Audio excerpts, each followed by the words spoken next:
Hoje a gente vai mergulhar na mente de um dos maiores estrategistas da história, Otto von Bismarck.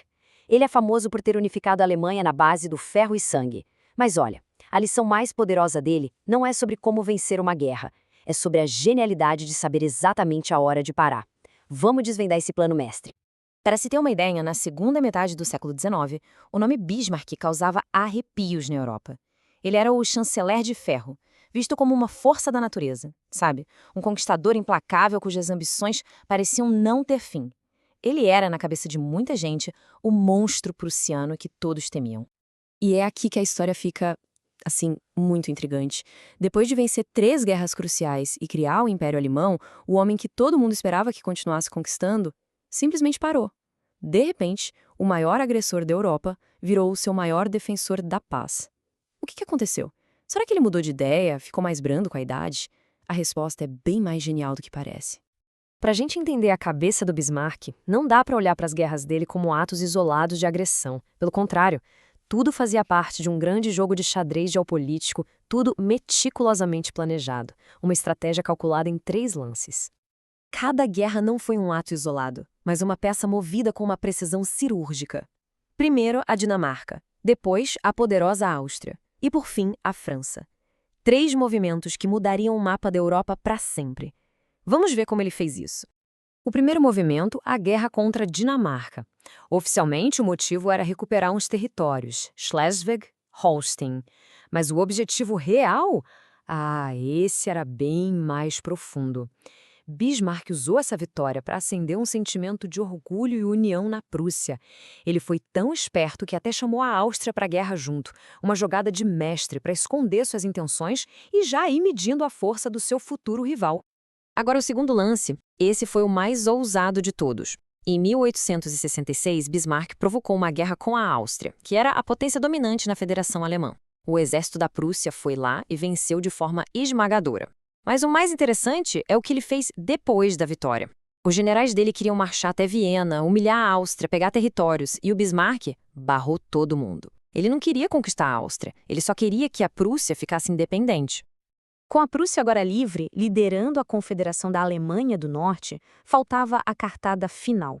Bismarck precisava de alguma coisa para unir todos os estados alemães, que ainda estavam cada um na sua. A solução? Um inimigo em comum. Ele habilmente provocou a França até a guerra estourar, em 1870.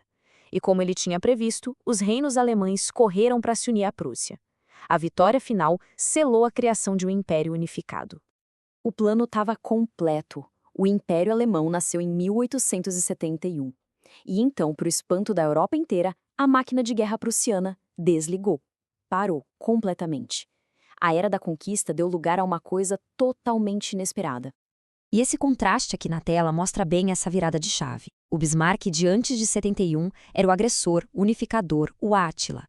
Já o Bismarck de depois de 71 se transformou num diplomata focado na paz, que freava a expansão colonial e buscava segurança e estabilidade para o seu império recém-criado. Os rivais dele ficaram sem entender nada. Pensa só nisso. No auge do poder, com o exército mais temido da Europa, Bismarck disse não obrigado para mais terras. Enquanto as outras potências europeias saíam no tapa por colônias pelo mundo, ele limitava drasticamente as da Alemanha. A pergunta na cabeça de todos os líderes era a mesma: por quê? A resposta para esse mistério todo não está numa mudança de personalidade, não. Está na clareza absoluta do que ele tinha do seu objetivo original. Agora, vamos revelar a chave de todo o plano.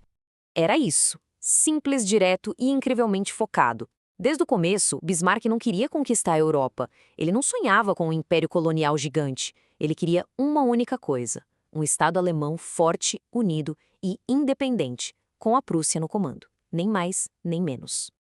Então, aqui é que está o pulo do gato. Cada ação se encaixa perfeitamente nesse objetivo. A guerra com a Dinamarca era para inflamar o nacionalismo. A guerra com a Áustria, para garantir a independência. A guerra com a França, o empurrão final para unir a Alemanha. E para as guerras, bom, essa era a única jogada lógica para proteger o que ele tinha acabado de construir. E é aqui que a ficha cai.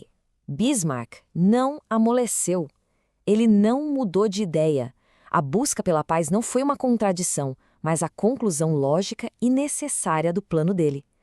Qualquer outra guerra, qualquer outra conquista, colocaria em risco a sua criação. A paz era a jogada final para consolidar a vitória.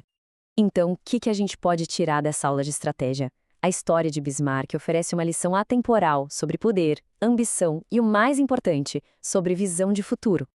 A maioria dos líderes e estrategistas falha porque não sabe a hora de parar.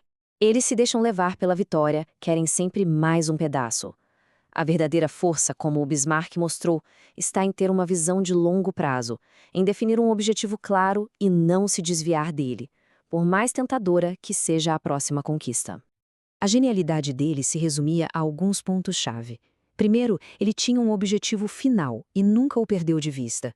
Segundo, ele resistiu à euforia da vitória. E talvez o mais difícil de tudo, ele vivia tendo que segurar os próprios generais, o rei e o povo, que bêbados de sucesso queriam mais e mais. Ele sabia que ir além do plano levaria ao desastre. E isso nos deixa com uma pergunta para refletir, que serve para tudo na vida. O que é mais poderoso?